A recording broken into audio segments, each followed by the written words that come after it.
അങ്ങനെ ഉണ്ണിക്കുട്ടൻ കാത്തിരുന്ന ഓണം നാളെ എത്തിയിരിക്കുന്നു.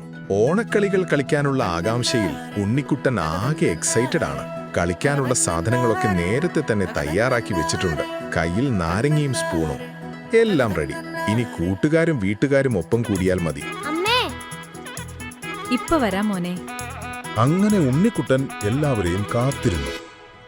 ഒരാൾ വരുമോ, രണ്ടാൾ വരുമോ? പക്ഷെ ആരും വന്നില്ല. അടുക്കളയിലെ പണിത്തിരക്ക് തീരുന്ന ലക്ഷണമൊന്നും കാണുന്നില്ല. ഉണ്ണിക്കുട്ടന്റെ ഓണക്കളിക്കുള്ള ആവേശം പതുക്കെ കുറയാൻ തുടങ്ങി. ഇതെല്ലാം കണ്ടുനിന്ന ചേട്ടൻ പറഞ്ഞു, ഇങ്ങനെ പോയാ ഓണം കഴിഞ്ഞിട്ടേ കളി തുടങ്ങും. അങ്ങനെ ചേട്ടൻ ഒരു കിടിലൻ സദ്യ തന്നെ ഓർഡർ ചെയ്തു. ഒരു മിനിറ്റ്, നിങ്ങൾ കരുതിയ സദ്യയല്ല, ഇത് ലുലു കണക്ട് ഓണസദ്യ. പൊന്നൊളി കണ്ടേ പുഞ്ചിരി കണ്ടേ ഉണ്ണാനാളുണ്ട്, ഒത്തൊരുമിച്ച് ചിത്തമൊരുക്കി എത്തമൊരുക്കണ്ടേ മലയാളം